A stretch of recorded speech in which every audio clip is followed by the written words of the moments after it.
Hello everyone. यार आज से अपन ना एक नया सेगमेंट स्टार्ट करेंगे, पॉलिटी, जिसके लिए अपन एम लक्ष्मीकांत को फॉलो करेंगे, पढ़ेंगे नहीं। ठीक है। तो क्या करेंगे इसके अंदर कि एम लक्ष्मीकांत के चैप्टर बाय चैप्टर अपन इनके क्वेश्चन प्रैक्टिस करेंगे। देखो भाई यार, आपने पहले ही रीडिंग लगा ली हो तो बहुत अच्छी बात है, नहीं लगाई हो तो भी बहुत अच्छी बात है। कहीं ना कहीं तो थोड़ी बहुत तो पॉलिटी आपने पढ़ी होगी, और इन क्वेश्चन से आपका प्रॉपर वे में ये चैप्टर्स क्लियर हो जाएंगे। देख लेना, मोस्ट ऑफ पॉइंट्स इसमें इंक्लूड हो जाएंगे। और इसके अंदर जो क्वेश्चंस करेंगे उन क्वेश्चंस में पीवाईक्यूज भी इंक्लूडेड हैं। और ये है धर्मेंद्र जाखड़ सर की बुक है, एनसीईआरटी की, काफ़ी अच्छी उन्होंने बुक पब्लिश कर रखी है। अगर आप वहाँ से पढ़ना चाहें तो बहुत अच्छी बात है, वरना अपन करेंगे। देखो यहाँ पे 6 पिलर्स करेंगे। फर्स्ट पिलर के अंदर अपन स्टार्टिंग के 9 चैप्टर्स कंप्लीट करेंगे, जिसमें क्या क्या इंक्लूड होगा: ऐतिहासिक पृष्ठभूमि, संविधान का निर्माण, फिर आगे बढ़े तो संविधान की प्रमुख विशेषताएं, फिर उसके बाद संविधान की प्रस्तावना। नेक्स्ट चैप्टर पढ़ेंगे संघ और उसका क्षेत्र और नागरिकता, मूल अधिकार, राज्य के नीति निर्देशक तत्व और मूल कर्तव्य। यहाँ तक अपन 9 चैप्टर्स कंप्लीट करेंगे, जो अपना फर्स्ट पिलर रहेगा। ठीक है, तो स्टार्ट करते हैं बिना किसी देरी के। सबसे फर्स्ट चैप्टर कौन सा है भाई? अपना ऐतिहासिक पृष्ठभूमि। तो इससे रिलेटेड जितने भी क्वेश्चंस हैं, कंपनी का शासन, ताज का शासन, इनसे रिलेटेड क्वेश्चंस देख के आते हैं। ओके, फर्स्ट क्वेश्चन है, भारत सरकार अधिनियम 1858 के संदर्भ में निम्नलिखित कथनों पर विचार कीजिए। इसके तहत भारत में शासन की द्वैध प्रणाली समाप्त कर दी गई। ये स्टेटमेंट तो बिल्कुल सही है। और कानून बनाने की प्रक्रिया में भारतीय प्रतिनिधियों को शामिल करने की शुरुआत हुई। ऐसा नहीं है भाई, इस टाइम वो उसमें चला गया था ना, सम्राट के हाथ में चला गया था शासन, तो सेकंड नहीं आएगा।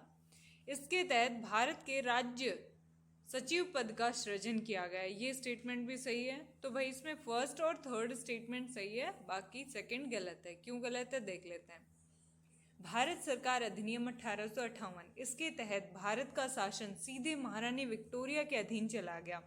नियंत्रण बोर्ड और महानिदेशक कोर्ट समाप्त कर दिया गया। भारत में शासन की द्वैध प्रणाली समाप्त कर दी गई। भारत के राज्य सचिव पद का सृजन किया गया। इसके तहत भारत सचिव की परिषद का गठन किया गया। इस परिषद को समाप्त भारत शासन अधिनियम 1935 के द्वारा किया गया। इसी के तहत वायसराय पद का सृजन किया गया। ओके, तो ये स्टेटमेंट किसके बारे में थे? सारे भारत सरकार अधिनियम 1858 के बारे में। और अब कुछ दिया हुआ है 1861 का जो अधिनियम था, उसके अकॉर्डिंग का भारत परिषद अधिनियम कानून बनाने की प्रक्रिया में भारतीय प्रतिनिधियों को शामिल करने की शुरुआत हुई। तो 1861 में हुई थी, ना कि 1858 में। क्लियर? नेक्स्ट क्वेश्चन की तरफ बढ़ते हैं। नेक्स्ट क्वेश्चन है, भारत शासन अधिनियम 1935 के संदर्भ में निम्नलिखित में से कौन सा प्रावधान प्रदान नहीं किया गया?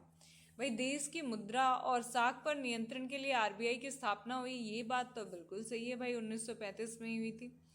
सिविल सेवकों की भर्ती के लिए भर्ती के लिए केंद्रीय लोक सेवा आयोग का गठन किया गया। तो केंद्रीय लोक सेवा आयोग का गठन इस टाइम नहीं किया गया, वो शायद 37 में किया गया था। केंद्र में द्वैध शासन प्रणाली प्रारंभ करी गई। हाँ भाई, प्रांत से खत्म करके केंद्र में स्टार्ट किया। केंद्र और प्रांतों के बीच तीन सूचियों के आधार पर शक्तियों का बंटवारा हुआ। सही बात है।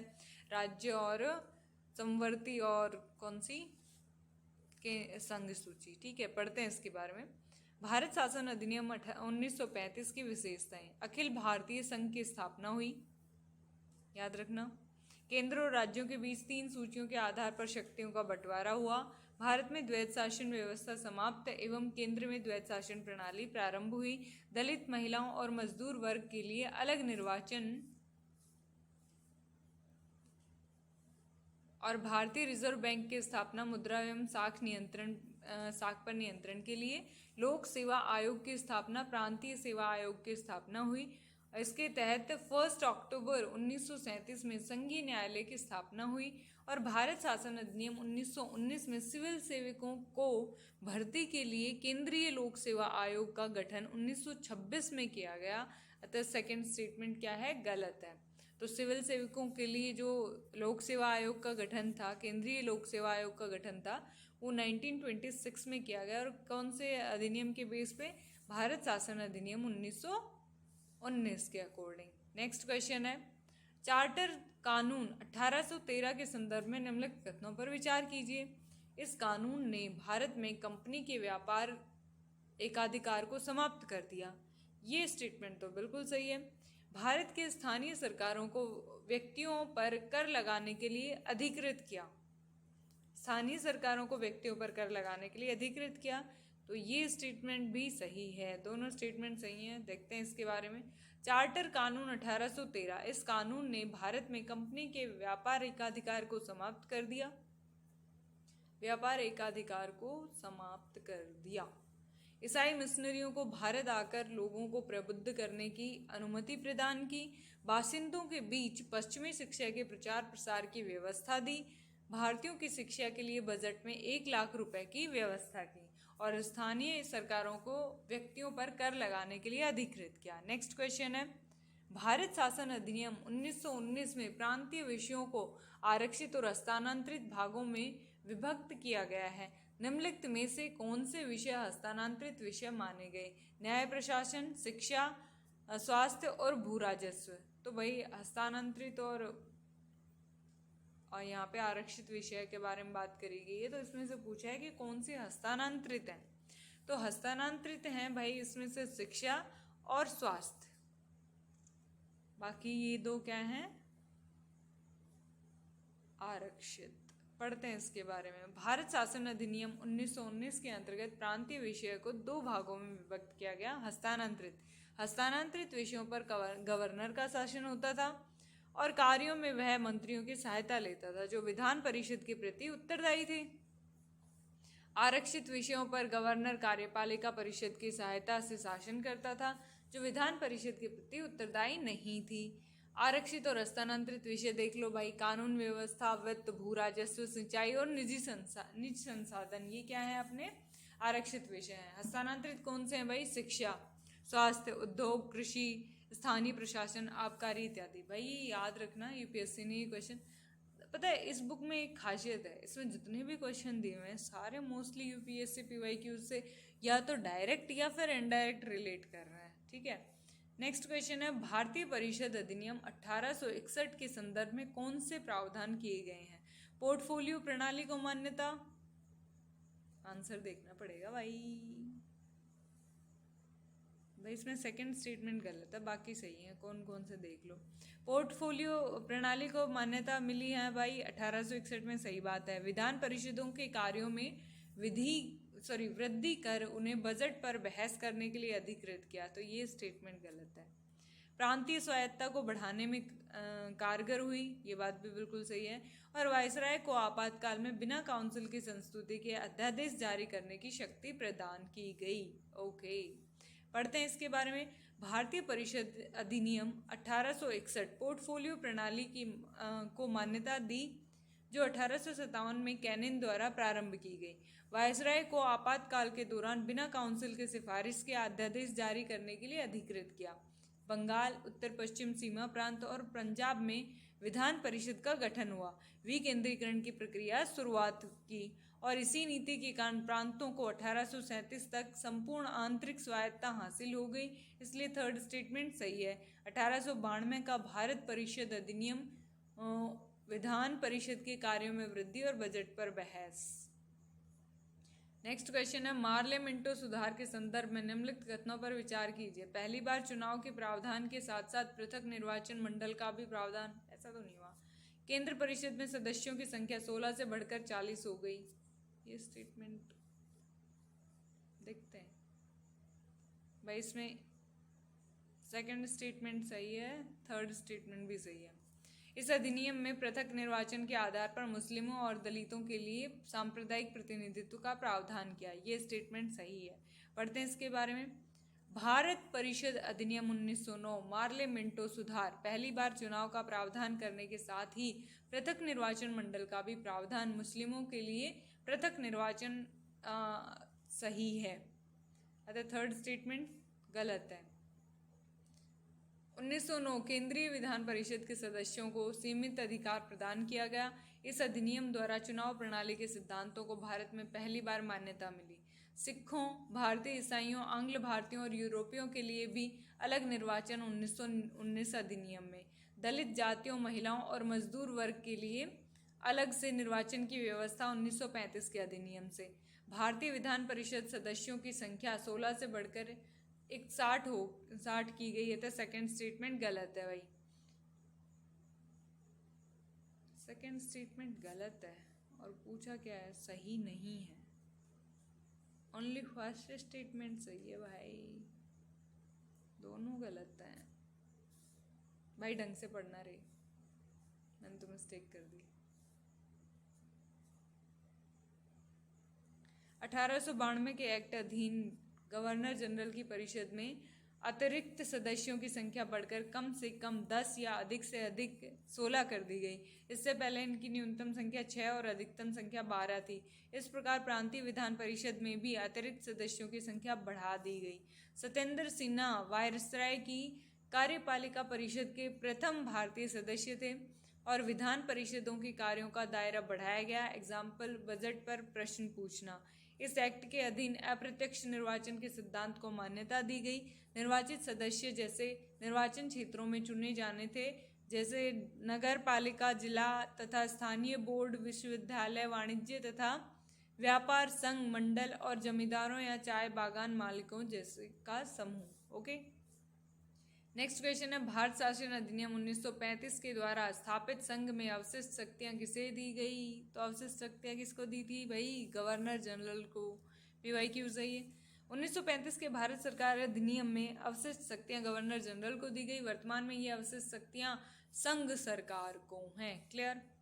नेक्स्ट क्वेश्चन है, भारतीय संविधान की केंद्र और राज्यों के बीच शक्तियों के बंटवारे व्यवस्था निम्नलिखित में से किस योजना में की गई? तो भाई ये कब किया गया था भाई? केंद्र और राज्यों के बीच शक्तियों का बंटवारा ये किया गया था भारत सरकार अधिनियम 1935 के तहत। पढ़ते हैं इसके बारे में। भारत सरकार अधिनियम 1935 केंद्र और राज्यों के मध्य 3 सूचियों के आधार पर शक्तियों का बंटवारा हुआ। संघीय सूची जिसमें 59 विषय, राज्य सूची में 54 और समवर्ती सूची में 36। क्लियर। नेक्स्ट चैप्टर की तरफ बढ़ते हैं। नेक्स्ट चैप्टर है अपना भाई संविधान का निर्माण। क्लियर। फर्स्ट क्वेश्चन है, उद्देश्य प्रस्ताव के संदर्भ में निम्नलिखित कथनों पर विचार कीजिए। पंडित जवाहरलाल नेहरू द्वारा संविधान सभा में उद्देश्य प्रस्ताव 9 दिसंबर 1946 को पेश किया गया। बात तो बिल्कुल सही है। इसमें कहा गया कि अल्पसंख्यकों, पिछड़े वर्गों और जनजातीय क्षेत्रों के लोगों को पर्याप्त सुरक्षा प्रदान की जाए। तो ऐसा कुछ तो इसमें नहीं किया गया था। तो इसमें ओनली उद्देश्य प्रस्ताव के संदर्भ में कौन सा कथन सही है यार? ओनली 2 कैसे सही है? देखते हैं, थ्योरी पढ़ते हैं। ओ माय गॉड, इतनी बड़ी कैसे गलती कर सकते हैं यार? 13 दिसंबर को किया गया है, बेवकूफ। तो उसमें सेकंड स्टेटमेंट ही सही है भाई। अल्पसंख्यकों और पिछड़े वर्गों और जनजातीय क्षेत्रों के लोगों की पर्याप्त सुरक्षा प्रदान की गई। यार देखो यार, मैं भी स्टूडेंट हूँ और ख़ासकर मैं साइंस, तो मेरे को ना चीज़ें थोड़ी क्लियर कई बार उल्टी पुल्टी हो जाती हैं। कोई नहीं, पढ़ते हैं यार। मैं अपन सिर्फ यहाँ पे पढ़ रहे हैं, पढ़ते हैं। 13 दिसंबर 1946 को पंडित जवाहरलाल नेहरू ने संविधान सभा में उद्देश्य प्रस्ताव को पेश किया, जिसे सर्वसहमति 22 जनवरी 1947 को पारित किया। बात बिल्कुल सही है। और ये फर्स्ट स्टेटमेंट इसलिए गलत है क्योंकि उसमें 9 दिसंबर था। उद्देश्य प्रस्ताव में कहा गया, भारत को एक स्वतंत्र संप्रभु गणराज्य घोषित करती हैं। भारत के सभी लोगों के लिए न्याय, सामाजिक, आर्थिक, राजनीतिक स्वतंत्रता एवं सुरक्षा, अवसर की समता विधि के समक्ष समता, विचार व अभिव्यक्ति, विश्वास, भ्रमण, संगठन बनाने की स्वतंत्रता और लोक नैतिकता की स्थापना सुनिश्चित की जाएगी।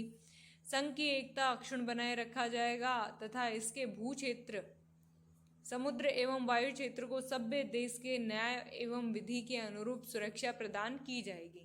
इस प्राचीन भूमि को विश्व में उसका अधिकार एवं उचित स्थान दिलाया जाएगा तथा विश्व शांति एवं मानव कल्याण को बढ़ावा देने के लिए निमित्त उसके योगदान को सुनिश्चित किया जाएगा। अल्पसंख्यक, पिछड़े वर्गों तथा जनजातीय क्षेत्रों के लोगों को पर्याप्त सुरक्षा, एक संघ की एकता को अक्षुण्ण बनाए रखना। तो सेकंड स्टेटमेंट इसलिए सही है। ठीक है भाई, नेक्स्ट क्वेश्चन की तरफ बढ़ते हैं। निम्नलिखित में से कौन से कार्य संविधान सभा द्वारा किए गए थे?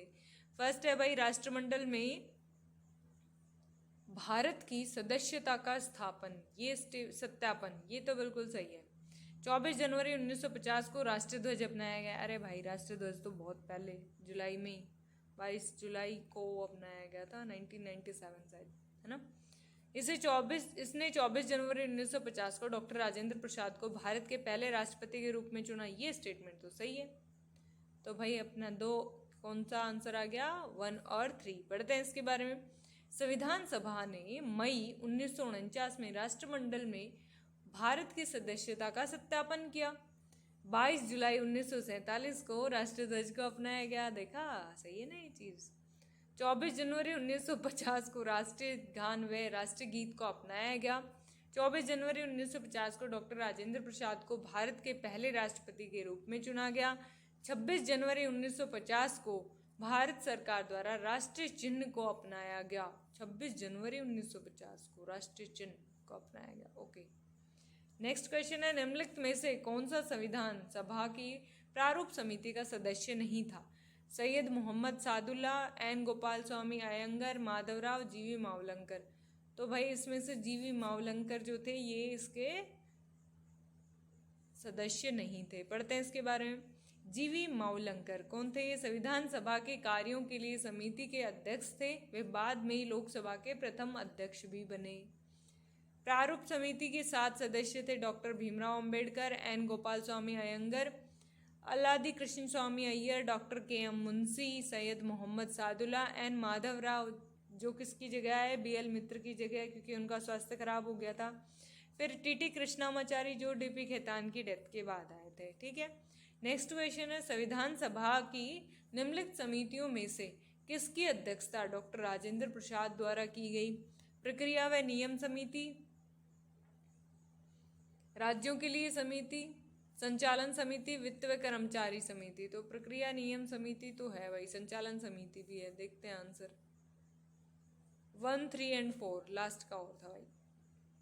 डॉक्टर राजेंद्र प्रसाद ने निम्नलिखित बड़ी छोटी समितियों की अध्यक्षता की है भाई। प्रक्रिया नियम समिति, संचालन समिति, वित्त व कर्मचारी समिति, राष्ट्रीय ध्वज संबंधित तदर्थ समिति।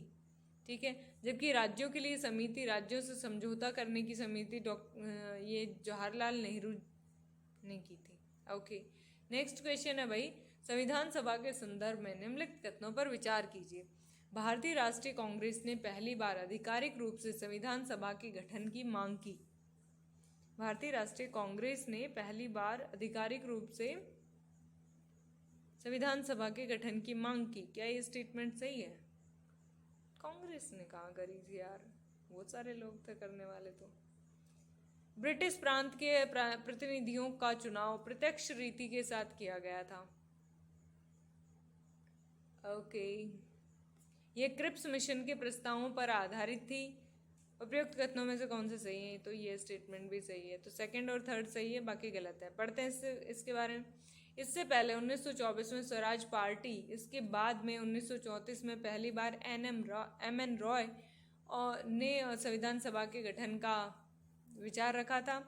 1935 में भारतीय राष्ट्रीय कांग्रेस ने पहली बार संविधान के निर्माण के लिए आधिकारिक रूप से संविधान सभा के गठन की मांग की। इसलिए फर्स्ट स्टेटमेंट सही है।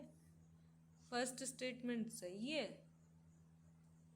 देखा, हमेशा गलती कर रहे हैं यार, सही नहीं है पूछ रहे हैं। तो फर्स्ट स्टेटमेंट सही है, आधिकारिक रूप से कांग्रेस ने ही रखी थी। ब्रिटिश प्रांत के प्रतिनिधियों का चुनाव प्रांतीय असेंबली में इस समुदाय के सदस्यों द्वारा किया गया था।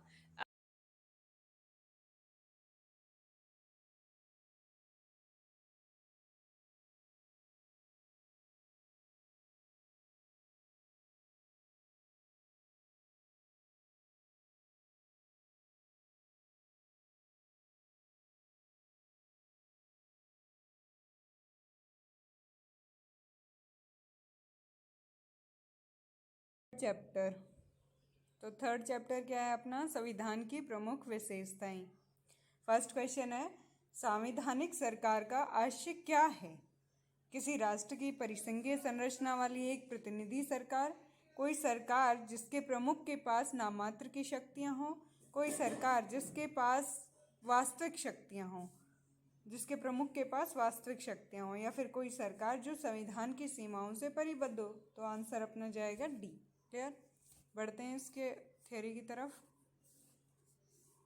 संविधान किसी राष्ट्र की मौलिक विधि होती है जिसमें शासन की विशेषताएं, शासकों के कर्तव्य, शक्तियां एवं आम जनता के अधिकार इत्यादि वर्णित होते हैं।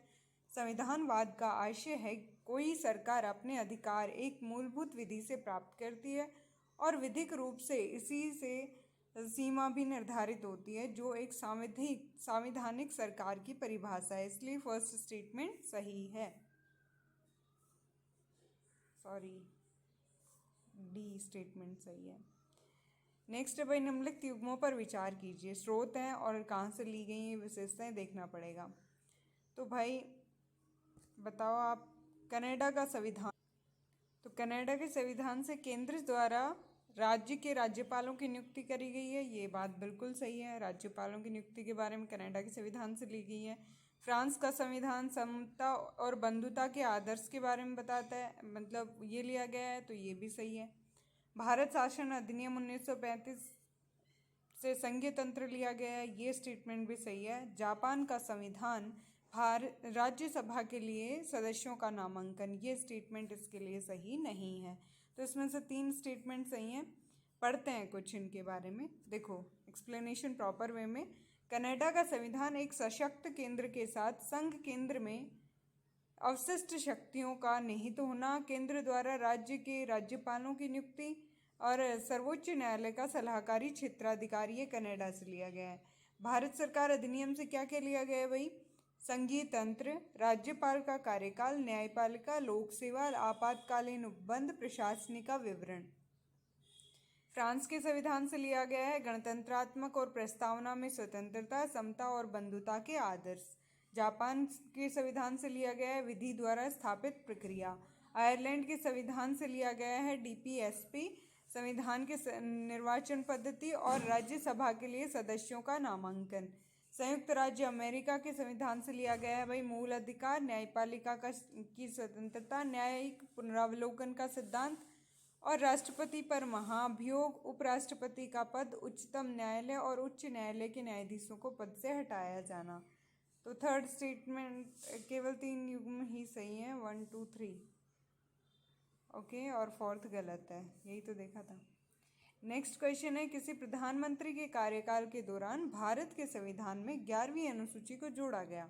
तो किस प्रधानमंत्री के कार्यकाल के दौरान जोड़ा गया?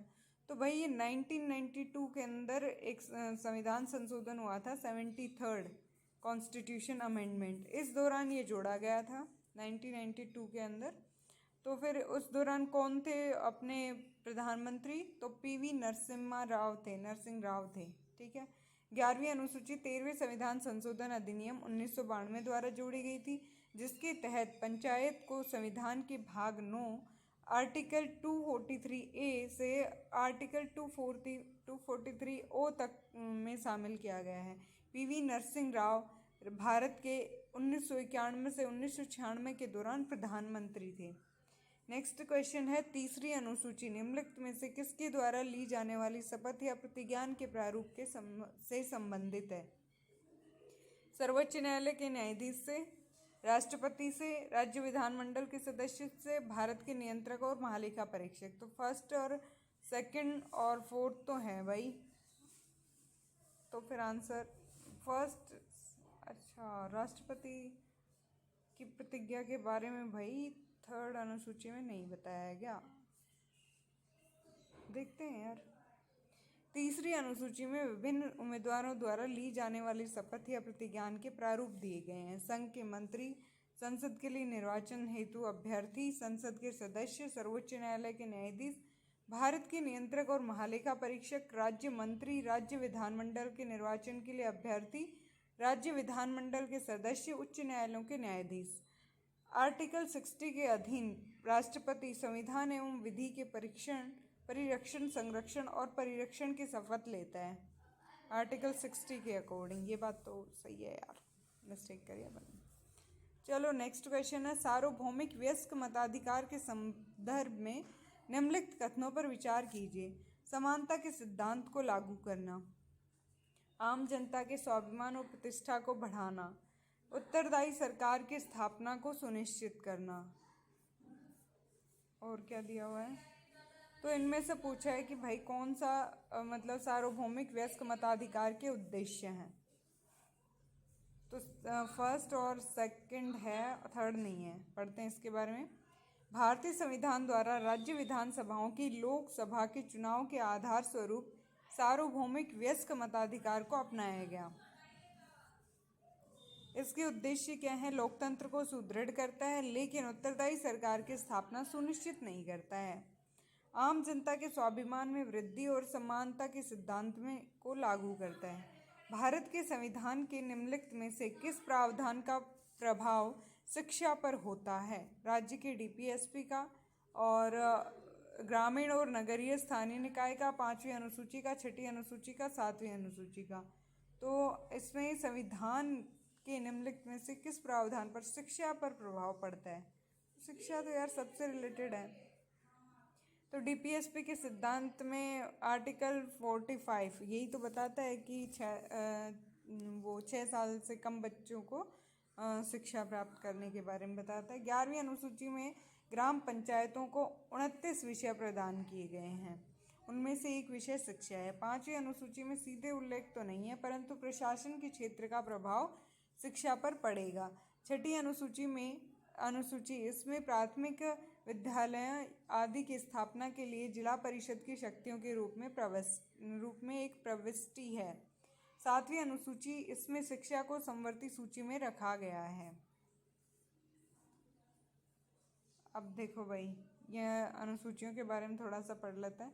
फर्स्ट अनुसूची राज्यों के नाम और उसके न्यायिक क्षेत्र के बारे में बताती है, और ये अपने पास संघ राज्य क्षेत्रों के नाम और उनकी सीमाओं का निर्धारण करती है। परिलब्धियों पर भत्ते और विशेषाधिकार इससे संबंधित प्रावधान कौन सा बताती है भाई? दूसरी अनुसूची, जिसमें प्रावधान किस किस के रखे गए हैं, किस किस का वेतन के बारे में इसमें रखा गया है। भारत के राष्ट्रपति, राज्यों के राज्यपाल, लोकसभा के अध्यक्ष और उपाध्यक्ष, राज्यसभा के सभापति और उपसभापति, राज्य विधानसभाओं के अध्यक्ष और उपाध्यक्ष और उपसभापति, राज्य विधान परिषदों के सभापति, सर्वोच्च न्यायालय के न्यायाधीश, उच्च न्यायालयों के न्यायाधीश, भारत के नियंत्रक महालेखा परीक्षक। ठीक है।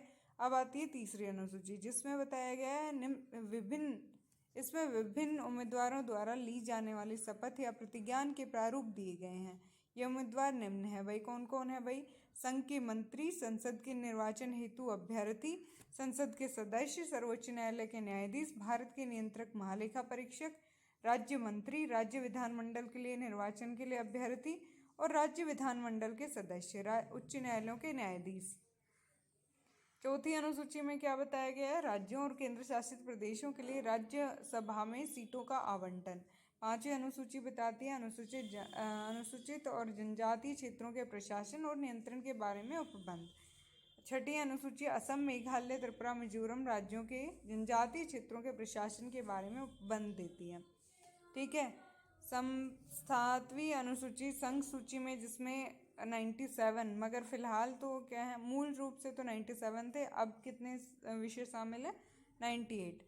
राज्य सूची में मूल रूप से 100 विषय शामिल थे, लेकिन फिलहाल 61 हैं। समवर्ती सूची में मूल रूप से 41 थे, लेकिन फिलहाल 52 है। के संदर्भ में राज्य और केंद्र के मध्य शक्तियों के विभाजन के बारे में दिया गया है। फिर उसके बाद आती है 8वीं अनुसूची। 8वीं अनुसूची क्या बताती है? संविधान द्वारा मान्यता प्राप्त भाषाएं मूल रूप से 14, मगर फिलहाल कितनी है भाई? 22। ये भाषाएं कौन कौन सी है? असम बांग्ला, बोडो डोगरी, गुजराती, हिंदी, कन्नड़, कश्मीरी, कोंकणी, मैथिली, मलयालम, मणिपुर, मराठी, नेपाली, ओडिया, पंजाबी, संस्कृत, संथाली, सिंधी, तमिल, तेलुगु, उर्दू, सिंधी भाषा को 1967 के ये 21st संशोधन अधिनियम के द्वारा जोड़ा गया। कोंकणी, मणिपुरी और नेपाली को 1992 के 71st कॉन्स्टिट्यूशन अमेंडमेंट के थ्रू, और बोडो, डोगरी, मैथिली और संथाली को 2003 के 92वें कॉन्स्टिट्यूशन अमेंडमेंट के द्वारा जोड़ा गया। उड़िया का नाम बदलकर 2011 में ओडिया कर दिया गया। ठीक है भाई। नेक्स्ट आती है 9वीं अनुसूची। ये क्या बताती है? भू सुधारों और जमीन प्रणाली के उन्मूलन से संबंधित, राज्य विधानमंडलों और अन्य मामलों से संबंधित संसद के अधिनियम और विनियम मूलतः 13 परंतु वर्तमान में 282 इस अनुसूची को पहले संशोधन 1951 द्वारा मूल अधिकारों के उल्लंघन के आधार पर न्यायिक समीक्षा से इसमें सम्मिलित कानूनों से इसे बचने के लिए जोड़ा गया था। तथापि वर्ष 2007 में उच्चतम न्यायालय ने निर्णय दिया कि इस अनुसूची में 24 अप्रैल 1973 के बाद सम्मिलित कानूनों की न्यायिक समीक्षा की जाती है। नेक्स्ट क्वेश्चन 10वीं अनुसूची है दल बदल के आधार पर संसद और विधानसभा के सदस्यों की निर्भरता के बारे में उपबंध। इस अनुसूची को 52वें संविधान संशोधन अधिनियम 1985 द्वारा जोड़ा गया। इसे दल परिवर्तन रोधी कानून भी कहा जाता है। नेक्स्ट है भाई अनुसूची 11वीं अनुसूची, जो क्या बताती है? पंचायत की शक्तियां, प्राधिकार और जिम्मेदारियों के बारे में। इसमें 29 विषय शामिल हैं। इस अनुसूची को 734 संविधान संशोधन अधिनियम 73वें संविधान संशोधन अधिनियम 1992 द्वारा जोड़ा गया। अब आती है 12वीं अनुसूची। नगर पालिकाओं को शक्तियां, प्राधिकार एवं जिम्मेदारियां, इनमें से 18 विषय शामिल हैं और अनुसूची को 74वें संविधान संशोधन अधिनियम 1992 के द्वारा जोड़ा गया। ठीक है भाई, ये हो गया अपना 3rd चैप्टर कंप्लीट। अब पढ़ते हैं अपन 4th चैप्टर, जिसका नाम है संविधान की प्रस्तावना यानी उद्देशिका के बारे में क्वेश्चन है। काफ़ी क्वेश्चन बने हैं इसमें। फर्स्ट क्वेश्चन आता है भारत के संविधान की उद्देशिका। संविधान का भाग है किंतु कोई विधिक प्रभाव नहीं रखती है। संविधान का भाग नहीं है, कोई विधिक प्रभाव भी नहीं रखती है। संविधान का भाग है और वैसा ही विधिक प्रभाव रखती है जैसा कि उसका कोई अन्य भाग। संविधान का भाग है किंतु उसके अन्य भागों में स्वतंत्र होकर उसका विधिक प्रभाव नहीं है। इसका आंसर जाएगा डी, क्योंकि ये संविधान का भाग है लेकिन स्वतंत्र रूप से इसका कोई विधिक प्रभाव नहीं है। पढ़ते हैं इसके बारे में। केशवानंद भारती मामला 1973 में उच्चतम न्यायालय ने यह व्यवस्था दी कि प्रस्तावना संविधान का एक भाग है। प्रस्तावना न तो विधायिका की शक्ति का स्रोत है, न ही उसकी शक्तियों पर प्रतिबंध लगाने वाला। ये गैर न्यायिक है, अर्थात इसकी व्यवस्थाओं को न्यायालय में चुनौती नहीं दी जा सकती। नेक्स्ट क्वेश्चन है भारतीय संविधान की प्रस्तावना भारत को गणराज्य के रूप में प्रस्तुत करती है। इस संदर्भ में निम्नलिखित कथनों पर विचार कीजिए। फर्स्ट है कि राजनीतिक संप्रभुता किसी एक व्यक्ति के साथ होने की बजाय लोगों के हाथ में होती है। सार्वजनिक कार्यालय और बगैर भेदभाव के सभी नागरिकों के लिए खुला। किसी भी विशेषाधिकृत वर्ग का अभाव। तो ये भाई सारे स्टेटमेंट में से कौन सा सही है? गणराज्य के रूप में कौन प्रस्तुत करता है? तो सारे स्टेटमेंट सही हैं। भारतीय संविधान की प्रस्तावना में गणतंत्र का अर्थ यह है कि भारत का प्रमुख अर्थात राष्ट्रपति चुनाव के जरिए सत्ता में आता है। उसका चुनाव 5 वर्ष के लिए अप्रत्यक्ष रूप से किया जाता है। गणतंत्र राजनीतिक संप्रभुता किसी एक व्यक्ति जैसे राजा के हाथ में होने के बजाय जनता के हाथ में होती है। विशेषाधिकार वर्ग की अनुपस्थिति सार्वजनिक कार्यालयों में बगैर किसी भेदभाव के प्रत्येक नागरिक के लिए खुला होता है। ठीक है। नेक्स्ट क्वेश्चन है प्रस्तावना के संदर्भ में निम्नलिखित कथनों पर विचार कीजिए। प्रस्तावना कहती है कि संविधान भारत के लोगों से शक्ति अधिग्रहित करता है। संविधान की प्रस्तावना में लोकतांत्रिक व्यवस्था की परिकल्पना की गई है। तो सेकंड स्टेटमेंट तो सही है, लेकिन क्या लोगों से? प्रस्तावना में सरकार की प्रणाली का स्पष्ट वर्णन किया गया है। तो ये स्टेटमेंट भी सही है। सारे स्टेटमेंट ही सही है भाई, पावर लोगों से आती है इसमें। चलो ठीक है। प्रस्तावना के तत्व। संविधान के अधिकार का स्रोत। प्रस्तावना कहती है कि संविधान भारत के लोगों से शक्ति अधिग्रहित करता है। सेकंड स्टेटमेंट देखो सही है, क्योंकि भारत की प्रकृति यह उद्घोषणा करती है कि भारत एक संप्रभु समाजवादी पंथ निरपेक्ष लोकतांत्रिक और गणतांत्रिक राज्य व्यवस्था वाला देश है। थर्ड स्टेटमेंट सही है, क्योंकि संविधान के उद्देश्य, उसके अनुसार न्याय, स्वतंत्रता, समता और बंधुत्व संविधान के उद्देश्य हैं। नेक्स्ट क्वेश्चन है 26 जनवरी 1950 को भारत की वास्तविक संवैधानिक स्थिति क्या थी? लोकतांत्रिक गणराज्य, संपूर्ण प्रभुत्व संपन्न लोकतांत्रिक गणराज्य। तो सेकंड स्टेटमेंट ही सही है। देखो, पंथ निरपेक्ष समाजवादी अखंडता शब्द तो कब जोड़े गए? 42वें संविधान संशोधन 1976 के द्वारा जोड़े गए थे। और केवल लोकतांत्रिक गणराज्य, जबकि उस समय भारतीय प्रस्तावना में संप्रभुत्व संपन्न लोकतांत्रिक गणराज्य के बारे में उल्लेख था। प्रस्तावना ही, हम भारत के लोग भारत को एक संपूर्ण प्रभुत्व संपन्न समाजवादी पंथ निरपेक्ष लोकतांत्रिक गणराज्य बनाने के लिए। तो ये प्रस्तावना में ऐसा लिखा हुआ है। बाद में जब क्या हो गया, अमेंडमेंट हो चुका था। नेक्स्ट क्वेश्चन है निम्नलिखित में से कौन सा प्रत्यक्ष लोकतंत्र के तत्व हैं? जनमत संग्रह, जनहित याचिका, वापस बुलाना, अधिकार परीक्षा। तो भाई इनमें से कौन से प्रत्यक्ष लोकतंत्र के तत्व हैं? तो भाई इसमें फर्स्ट और थर्ड हैं, जनमत संग्रह और वापस बुलाना वाले। पढ़ते हैं इसके बारे में।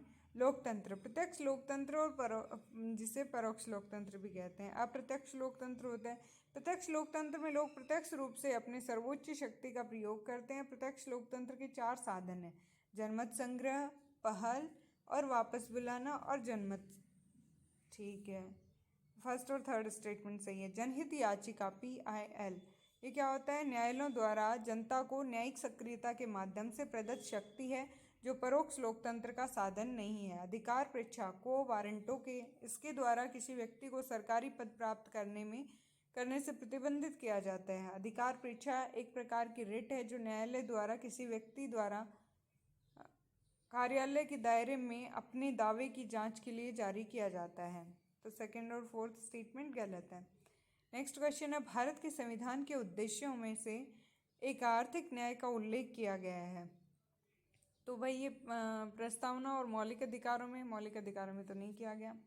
प्रस्तावना तथा DPSP में तो इसमें किया गया है भाई, इन दोनों में किया गया है।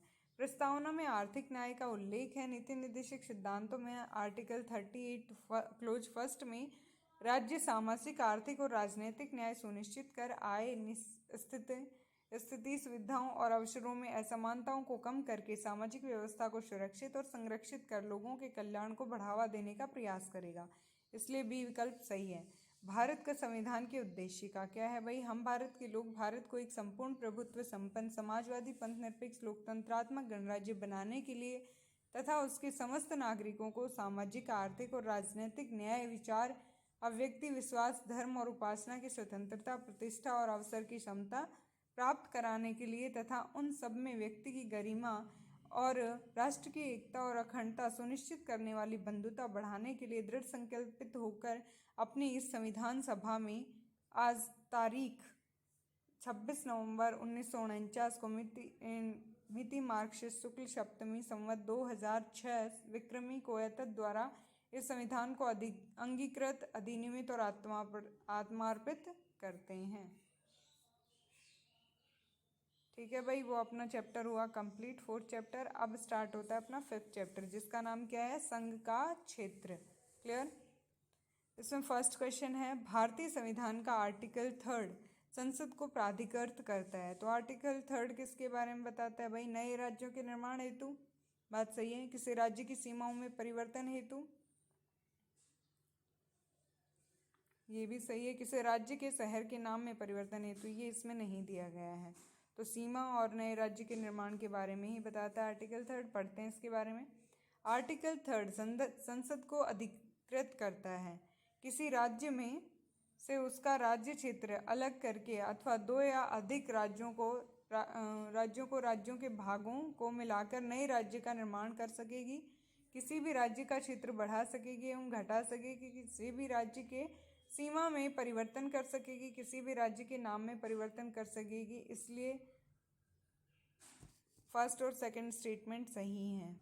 तो भाई वो राज्य के नामों में चेंज कर सकती है, शहर के नाम में चेंज नहीं कर सकती। हालांकि इस संबंध में आर्टिकल 3 में 2 शर्तों का उल्लेख किया गया है। इसमें दिया है अध्यादेश राष्ट्रपति की मंजूरी के बाद ही संसद में पेश किया जाएगा। सहमति से पूर्व राष्ट्रपति इस अध्यादेश को उससे संबंधित राज्य विधायिका का मत जानने के लिए भेजता है। एक निर्दिष्ट अवधि के भीतर ही उसके विचार व्यक्त करने के लिए संदर्भित करता है। राज्य विधायिका के विचार बाध्यकारी नहीं होते हैं। रेल मंत्रालय, डाक विभाग और सर्वेक्षण विभाग से अनापत्ति प्राप्त करने के पश्चात गृह मंत्रालय किसी भी स्थान का नाम परिवर्तित करने पर अपनी सहमति प्राप्त करता है, अतः थर्ड स्टेटमेंट सही नहीं है। नेक्स्ट क्वेश्चन है, भारतीय संविधान में भारतीय संघ के हिस्से नहीं है के प्रवेश और गठन से संबंधित उपबंध की किस आर्टिकल के अंतर्गत चर्चा की गई है? तो आर्टिकल 2 के अंदर करी गई है। इसके बारे में देखो, आर्टिकल 2 के अंतर्गत संसद को 2 प्रकार की शक्तियां प्राप्त है, नए राज्यों को संघ में शामिल करने की शक्ति और नए राज्यों को स्थापित करने की शक्ति, जैसे सिक्किम का भारत में विलय। क्लियर। नेक्स्ट क्वेश्चन है भाई, फजल अली आयोग के संदर्भ में निम्नलिखित कथनों पर विचार कीजिए।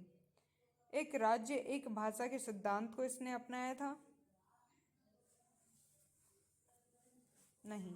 देश की एकता और सुरक्षा, अनुरक्षण और संरक्षण के बारे में ये स्टेटमेंट तो सही है। तो भाई फजल अली आयोग की सिफारिशें किसी भी राज्य के पुनर्गठन में भारत की एकता और सुरक्षा, अनुरक्षण और संरक्षण को प्रमुखता दी जानी चाहिए, तो सेकंड स्टेटमेंट सही है। राज्य के पुनर्गठन में भाषा को मुख्य आधार बनाया जाना चाहिए। एक राज्य एक भाषा के फॉर्मूले का अस्वीकार किया। भाषाई और सांस्कृतिक एकरूपता को ध्यान में रखा जाना चाहिए, अतः फर्स्ट स्टेटमेंट सही नहीं है। प्रशासनिक, वित्तीय और आर्थिक परिस्थितियों को नज़रअंदाज नहीं किया जा सकता। नेक्स्ट क्वेश्चन है, निम्नलिखित में से किसके लिए भारत में संवैधानिक संशोधन की आवश्यकता होती है? नए राज्यों को संघ में शामिल करने के लिए? नहीं। भारतीय क्षेत्र को किसी अन्य देश को सौंपने के लिए? बात बिल्कुल सही है, बहुत बड़ी बात हो जाती है। अन्य देश और भारत के बीच सीमा निर्धारण विवाद हल करने के लिए इसमें संशोधन की जरूरत नहीं है। पढ़ते हैं इसके बारे में। संविधान आर्टिकल 4 में घोषित किया गया है कि नए राज्यों का प्रवेश या गठन आर्टिकल 2 के अंतर्गत नए राज्यों के निर्माण और सीमाओं और क्षेत्रों नाम में परिवर्तन आर्टिकल 3 के अंतर्गत को संविधान के आर्टिकल 368 के तहत संशोधन नहीं माना जाएगा। तो फर्स्ट स्टेटमेंट सही नहीं है। 1969 में उच्चतम न्यायालय ने व्यवस्था दी कि भारत और अन्य देश के बीच सीमा निर्धारण विवाद को हल करने के लिए संवैधानिक संशोधन की आवश्यकता नहीं होती है, अतः कथन थर्ड सही नहीं है। जैसे भारत और बांग्लादेश के मध्य भूमि सीमा समझौते, बेरोबारी संघवाद में उच्चतम न्यायालय ने निर्णय दिया कि संसद की शक्ति राज्यों की सीमा समाप्त करने और अन्य देश को देने की नहीं है। आर्टिकल 368 में संशोधन करके ही इस प्रकार के समझौते किए जा सकते हैं, जैसे भारत और बांग्लादेश के मध्य भूमि सीमा समझौता 100वां संविधान संशोधन द्वारा, अतः सेकंड स्टेटमेंट सही है।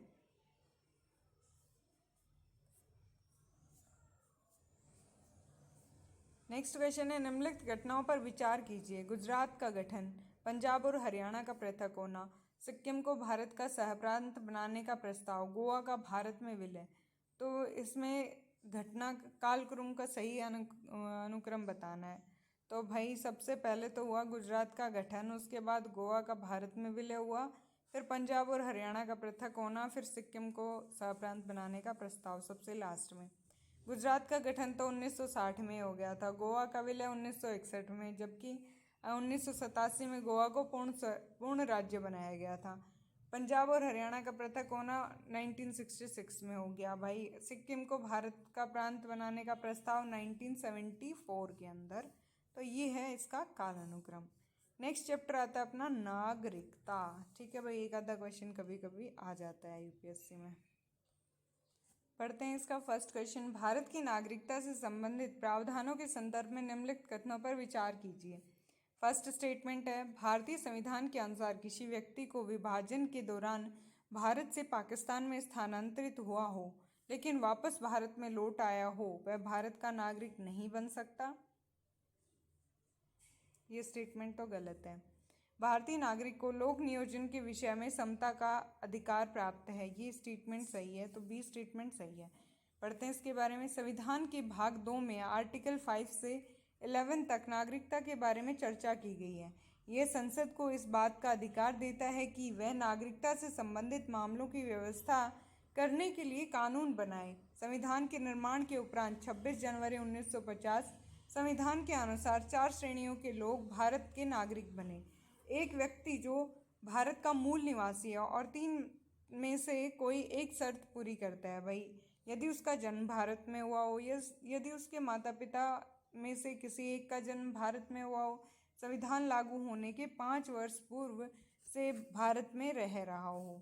सेकंड स्टेटमेंट भाई, एक व्यक्ति जो पाकिस्तान से भारत आया हो और उसके माता पिता या दादा दादी अविभाजित भारत में पैदा हुए हैं और निम्न 2 में से कोई एक शर्त पूरी करता हो तो वह भारत का नागरिक बन सकता है। क्या क्या शर्तें थी? यदि वह 19 जुलाई 1948 से पूर्व स्थानांतरित हुआ हो और अपने प्रवेशन की तिथि से उसने सम्मानित है भारत में निवास किया हो। यदि उसने 19 जुलाई 1948 को या उसके बाद भारत में प्रवेशन किया हो तो वह भारत के नागरिक के रूप में पंजीकृत हो। लेकिन ऐसे व्यक्ति जो पंजीकृत होने के लिए 6 माह तक भारत में निवास आवश्यक है। नेक्स्ट है भाई, एक व्यक्ति जो 1 मार्च 1947 के बाद भारत से पाकिस्तान स्थानांतरित हुआ हो लेकिन बाद में वह भारत वापस लौट आया हो तो वह भारत का नागरिक बन सकता है। उसे पंजीकरण प्रार्थना पत्र के बाद 6 महीने तक रहना होगा। ठीक है। अब फोर्थ स्टेटमेंट भाई देखो, एक व्यक्ति जिसके माता पिता और दादा दादी अविभाजित भारत में पैदा हुए हों लेकिन वह भारत के बाहर रह रहा हो, फिर भी वह भारत का नागरिक बन सकता है यदि उसने भारत के नागरिक के रूप में पंजीकरण कूटनीतिज्ञ तरीके और पार्षदीय प्रतिनिधि के रूप में आवेदन किया हो। यह व्यवस्था भारत के बाहर रहने वाले भारतीयों के लिए बनाई गई ताकि वे भारत की नागरिकता ग्रहण कर सकें। भारतीय संविधान में कुछ अधिकार जो केवल भारतीय नागरिकों को दिए गए हैं, विदेशियों को नहीं। फर्स्ट है धर्म, मूल, वंश, जाति, लिंग, जन्म के स्थान के आधार पर विभेद के विरुद्ध अधिकार। ये किया गया है भाई आर्टिकल 15 के अंदर। लोक नियोजन के विषय में समता का अधिकार आर्टिकल 16। वाक स्वातंत्र्य और अभिव्यक्ति की स्वतंत्रता, सम्मेलन व संघ संचरण, निवास व व्यवसाय की स्वतंत्रता आर्टिकल 19 में दिया हुआ है। संस्कृति और शिक्षा संबंधी अधिकार आर्टिकल 29 और 30 में दिए गए हैं।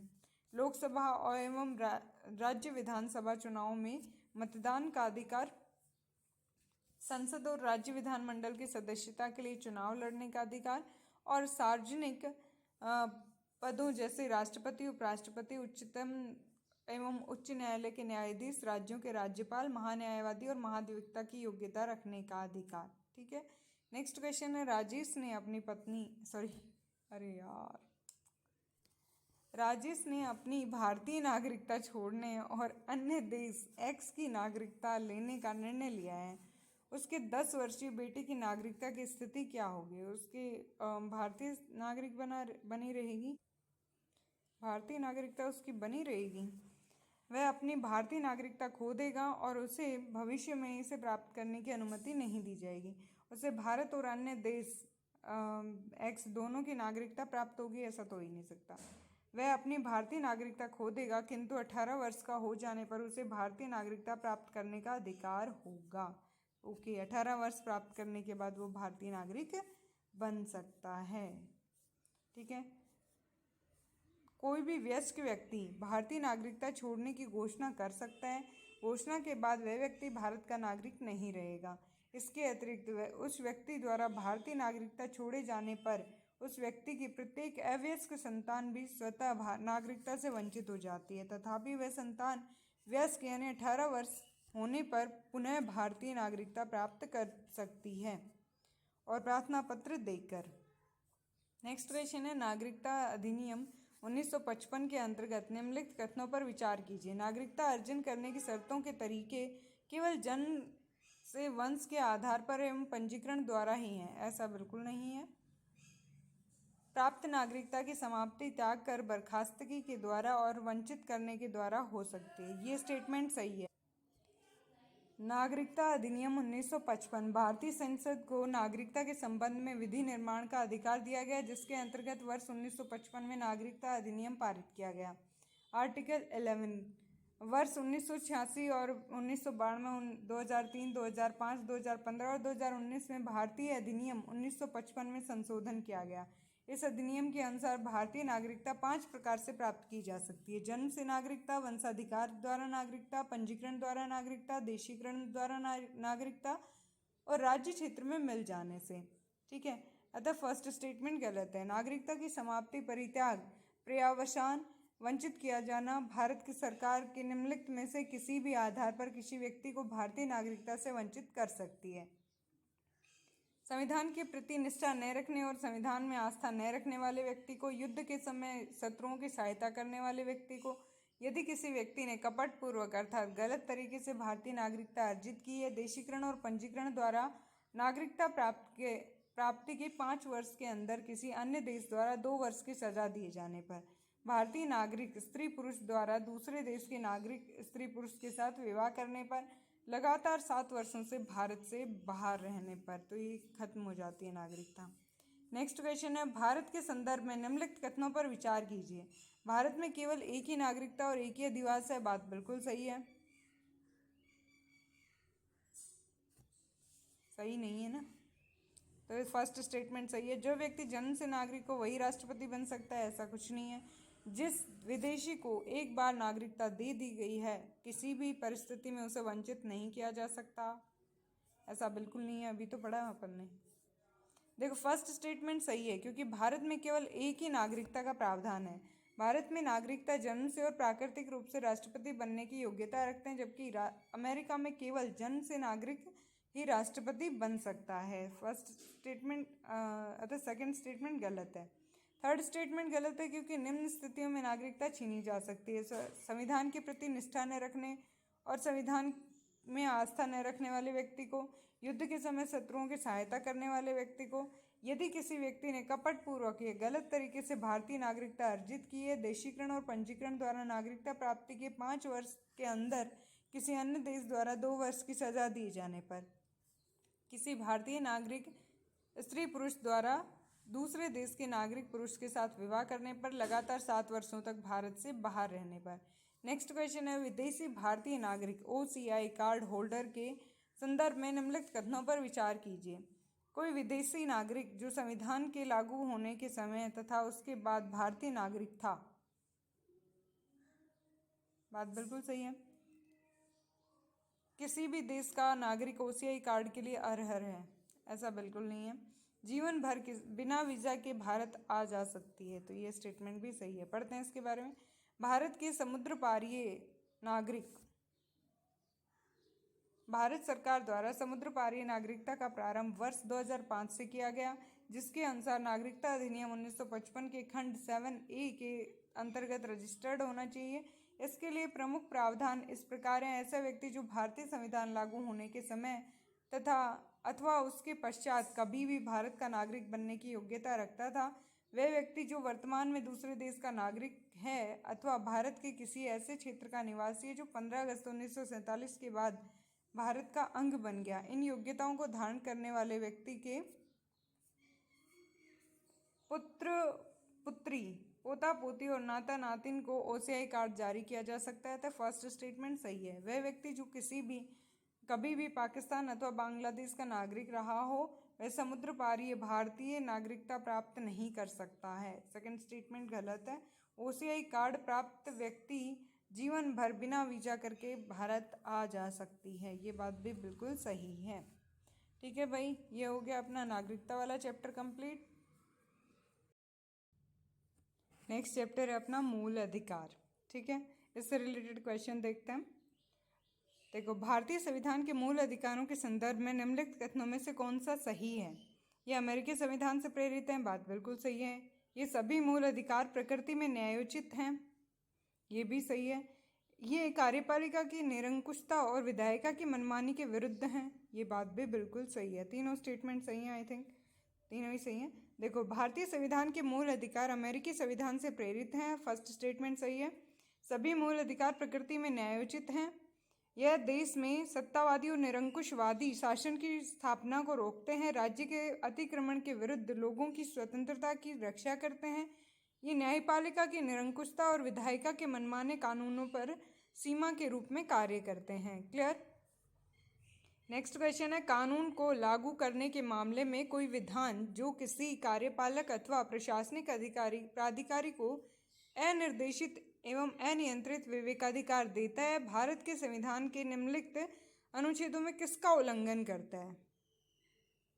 तो वो तो अपने समानता के अधिकार को उल्लंघन करता है। आर्टिकल 14 पढ़ते हैं इसके बारे में। संविधान के आर्टिकल 14 में कहा गया है कि भारत के राज्य क्षेत्र में किसी व्यक्ति को विधि के समक्ष समता या विधियों के समान संरक्षण से वंचित नहीं करेगा। किसी व्यक्ति के पक्ष में विशिष्ट विशेषाधिकारों की अनुपस्थिति साधारण विधि या साधारण विधि न्यायालय के तहत सभी व्यक्तियों के लिए समान व्यवहार, कोई व्यक्ति अमीर गरीब ऊंचा नीचा और अधिकारी गैर अधिकारी विधि के ऊपर नहीं है। नेक्स्ट क्वेश्चन है, भारत के संविधान के आर्टिकल 12 के तहत परिभाषित राज्य शब्द में निम्नलिखित में से कौन सा शामिल है? संघीय सरकार की कार्यकारी विधायी अंग, बात बिल्कुल सही है। राज्य सरकार के कार्यकारी विधायी अंग ये भी शामिल हैं और स्थानीय निकाय ये भी शामिल है, तीनों शामिल हैं। पढ़ते हैं इसके बारे में। मूल अधिकारों से संबंधित विभिन्न उपबंध में राज्य शब्द का प्रयोग किया गया है। आर्टिकल 12 के अनुसार राज्य में निम्नलिखित शामिल हैं, कार्यकारी एवं विधायी अंगों को संघीय सरकार में क्रियान्वित करने वाली सरकार और भारत की संसद। और इसमें और कौन शामिल है? राज्य सरकार के विधायी अंगों को प्रभावी करने वाली सरकार एवं राज्य विधानमंडल। सभी स्थानीय निकाय अर्थात नगर पालिका, पंचायत, जिला बोर्ड, सुधार न्यास आदि भी इसमें शामिल हैं। अन्य सभी निकाय अर्थात वैधानिक और गैर संवैधानिक प्राधिकरण जैसे LIC और ONGC इत्यादि इसमें शामिल हैं। इस तरह राज्य को विस्तृत रूप से परिभाषित किया गया है। इसमें शामिल इकाइयों के कार्यों को अदालत में तब चुनौती दी जा सकती है जब मूल अधिकारों का हनन हो रहा हो। उच्चतम न्यायालय के अनुसार कोई भी निजी इकाई या एजेंसी जो बतौर राज्य की संस्था काम कर रही हो, आर्टिकल 12 के तहत राज्य के अर्थ में आती है। नेक्स्ट क्वेश्चन है, भारतीय संविधान के आर्टिकल 13 के संदर्भ में निम्नलिखित कथनों पर विचार कीजिए। आर्टिकल 13 घोषित करता है कि मूल अधिकारों से असंगत या उनका अल्पीकरण करने वाली विधियां शून्य होंगी, बात बिल्कुल सही है। किसी विधि का बल रखने वाली प्रथा को अदालत में मूल अधिकारों के हनन पर चुनौती दी जा सकती है, ये स्टेटमेंट भी बिल्कुल सही है। पढ़ते हैं इसके बारे में। आर्टिकल 13 घोषित करता है कि मूल अधिकारों से असंगत या उनका अल्पीकरण करने वाली विधियां शून्य होंगी। दूसरे शब्दों में ये न्यायिक समीक्षा योग्य हैं। यह शक्ति उच्चतम न्यायालय आर्टिकल 32 और उच्च न्यायालयों आर्टिकल 226 को प्राप्त है, जो किसी विधि को मूल अधिकारों का उल्लंघन होने के आधार पर गैर संवैधानिक और अवैध घोषित कर सकते हैं। अतः सेकंड स्टेटमेंट सही है। आर्टिकल 13 के अनुसार विधि शब्द को निम्नलिखित में शामिल कर व्यापक रूप दिया गया है। देखो भाई, इसमें क्या क्या शामिल है? स्थायी विधियां संसद या राज्य विधानमंडल द्वारा पारित, अस्थायी विधियां जैसे राज्यपालों व राष्ट्रपति द्वारा जारी अध्यादेश, प्रत्यायोजित विधान कार्यपालिका विधान की प्रकृति में संवैधानिक साधन जैसे अध्यादेश, आदेश, उपविधि और नियम, विनियम और अधिसूचना। विधि के गैर विधायी स्रोत जैसे विधि का बल रखने वाली रूढ़ी और या प्रथा। सेकंड स्टेटमेंट भी सही है। न केवल विधान बल्कि उपरोक्त में से किसी भी अदालत में मूल अधिकारों के हनन पर चुनौती दी जा सकती है, अवैध घोषित किया जा सकता है। नेक्स्ट क्वेश्चन है, भारत के संविधान का कौन सा आर्टिकल अपने पसंद की व्यक्ति से विवाह करने के किसी व्यक्ति के अधिकार को संरक्षण देता है? तो भाई ये सबको पता है, आर्टिकल 21। अपने पसंद की व्यक्ति से विवाह करने के किसी व्यक्ति को अधिकार अनुच्छेद 21 के तहत जीवन के अधिकारों में संरक्षण दिया गया। सफीन बनाम अशोक KM 2018 मामले में उच्चतम न्यायालय ने अपनी पसंद की व्यक्ति से विवाह के अधिकार को भारतीय संविधान के आर्टिकल 21 के तहत प्राप्त अधिकारों का हिस्सा बताया। उच्चतम न्यायालय के अनुसार संविधान किसी भी व्यक्ति के अपनी पसंद का जीवन जीने और विचारधारा को अपनाने की स्वतंत्रता की रक्षा करता है। अतः एक व्यक्ति द्वारा अपनी पसंद के या किसी व्यक्ति से विवाह करने का अधिकार संविधान के आर्टिकल 21 का अभिन्न अंग है। नेक्स्ट क्वेश्चन है, निजता के अधिकार को जीवन व व्यक्तिगत स्वतंत्रता के अधिकार के अंतर्भूत भाग के रूप में संरक्षित किया जाता है।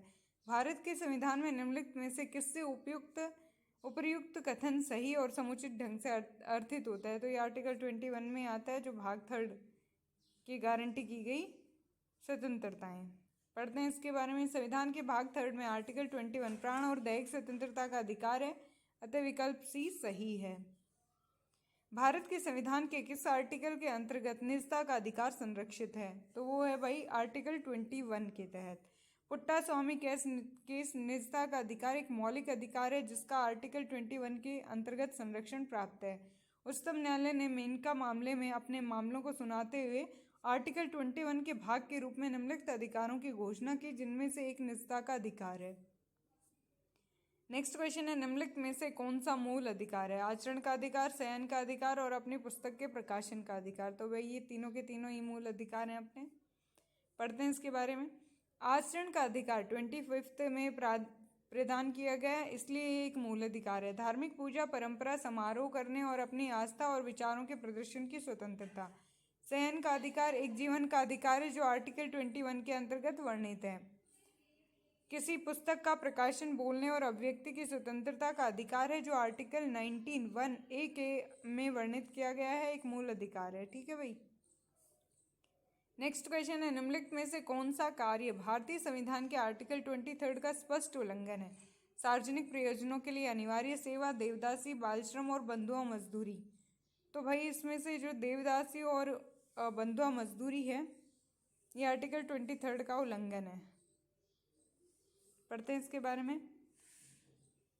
आर्टिकल 23 मानव दुर्व्यापार, बेगार, बलात्श्रम और इसी प्रकार के अन्य बलात्श्रम के प्रकारों पर भी प्रतिबंध लगाता है। इस व्यवस्था के अंतर्गत कोई भी उल्लंघन कानून के अनुसार दंडनीय होगा। यह अधिकार नागरिक और गैर नागरिक दोनों के लिए उपलब्ध होगा। यह किसी व्यक्ति को न केवल राज्य के खिलाफ बल्कि व्यक्तियों के खिलाफ भी सुरक्षा प्रदान करता है। मानव दुर्व्यापार शब्द शामिल हैं पुरुष, महिला और बच्चों के वस्तु के सामान खरीद बिक्री और महिलाओं बच्चों का अनैतिक दुर्व्यापार, उनमें वेश्यावृत्ति भी शामिल है। देवदासी और दास इसमें शामिल है। आर्टिकल 23 बेगार के अलावा बलात्श्रम के अनेक प्रकारों यथा बंधुआ मजदूरी पर भी रोक लगाता है। बलात्श्रम का अर्थ है कि किसी व्यक्ति की इच्छा के विरुद्ध उससे कार्य लेना। बलात्श्रम में केवल शारीरिक अथवा कानूनी बलात् स्थिति शामिल नहीं है बल्कि उसमें आर्थिक परिस्थितियों में उत्पन्न बाध्यता तथा न्यूनतम मजदूरी से कम पर काम कराना आदि भी शामिल हैं।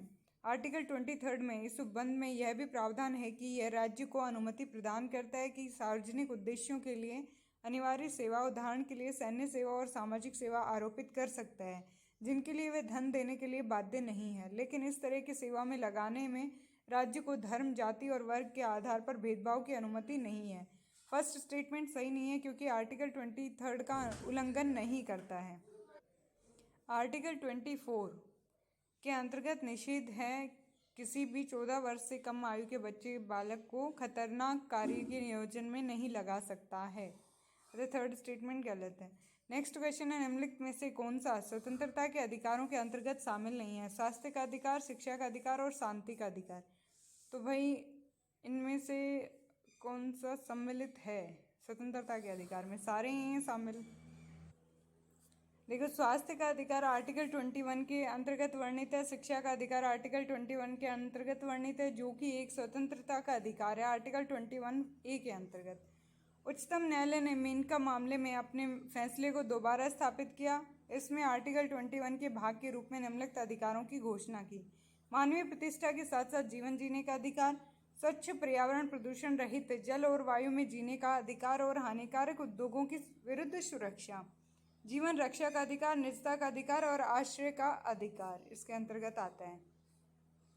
स्वास्थ्य का अधिकार 14 वर्ष की उम्र तक निःशुल्क शिक्षा का अधिकार, निःशुल्क कानूनी सहायता का अधिकार, अकेले कारावास में बंद होने के विरुद्ध अधिकार, त्वरित सुनवाई का अधिकार,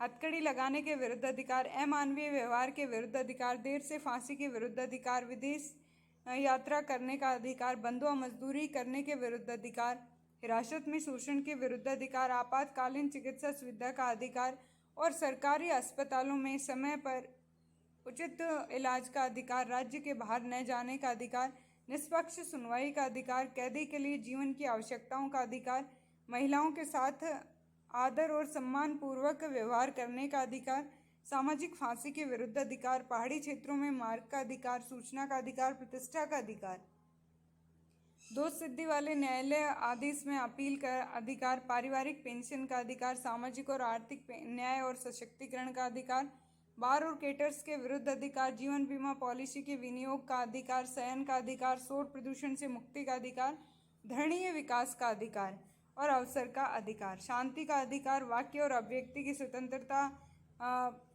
का अधिकार 19 के अंतर्गत वर्णित है, जो कि एक स्वतंत्रता का अधिकार है। तो फर्स्ट, सेकंड और थर्ड सही है। नेक्स्ट क्वेश्चन है, भारत के संविधान निम्नलिखित में से किसके माध्यम से महिलाओं के अधिकारों की सुरक्षा व कल्याण को सुनिश्चित करता है? आर्टिकल 15 क्लोज 3 या फिर आर्टिकल 39 या फिर आर्टिकल 51A में। ये पूछ रहा है कि महिलाओं के अधिकारों की सुरक्षा और कल्याण सुनिश्चित करता है, कौन करता है भाई? ये सारे ही करते हैं। 51A में तो मौलिक कर्तव्य आ गए ना। देखो, आर्टिकल 15 क्लोज 3 में वंचित वर्गों के लिए विभिन्न प्रावधान किए गए हैं। इस अनुच्छेद के अनुसार राज्य महिलाओं और बच्चों के उत्थान के लिए विशेष उपाय करेगा। आर्टिकल 39 में राज्य स्त्री और पुरुष सभी नागरिकों को समान रूप से आजीविका के साधन जुटाएगा। आर्टिकल 39 क्लोज ए में निःशुल्क कानूनी सहायता है। और आर्टिकल 51A के अंतर्गत मूल कर्तव्य हैं, ऐसे प्रथाओं का त्याग करें जो स्त्रियों के सम्मान के विरुद्ध हों। नेक्स्ट क्वेश्चन है, सर्वोच्च न्यायालय के आर्टिकल 32 के अंतर्गत बंदी प्रत्यक्षीकरण रिट जारी कर सकता है। बंदी प्रत्यक्षीकरण रिट सार्वजनिक और व्यक्तिगत दोनों के खिलाफ जारी कर सकता है। बात बिल्कुल सही है। निवारक नज़रबंदी के अंतर्गत बंदी बनाए गए लोगों के लिए नहीं। पढ़ते हैं इसके बारे में। बंदी प्रत्यक्षीकरण, यह शब्द लेटिन शब्द है और इसका अर्थ होता है सशरीर उपस्थित होना। इस रिट के द्वारा न्यायालय व्यक्ति को सशरीर अपने सामने उपस्थित कराता है, जिससे न्यायालय उसके बंदी बनाए जाने के कारणों को जान सके। यदि बंदी रखना अवैधानिक है तो न्यायालय उस व्यक्ति को मुक्त कर सकता है। यह रिट दोनों सरकारी अधिकारी और निजी लोगों को जारी हो सकती है। निम्न मामलों के विरुद्ध बंदी प्रत्यक्षीकरण की याचिका का प्रयोग नहीं किया जा सकता यदि न्यायपालिका ने आपराधिक मामलों में किसी व्यक्ति को सजा दी हो, न्यायालय की अवमानना व संसदीय विशेषाधिकार की अवमानना का व्यक्ति दोषी हो, या निवारक नज़रबंद के अंतर्गत बंदी बनाए जाने गए लोगों के लिए इसका प्रयोग नहीं होगा। नेक्स्ट क्वेश्चन है, भारतीय संविधान का आर्टिकल 17 अस्पृश्यता को मूल का प्रावधान करता है।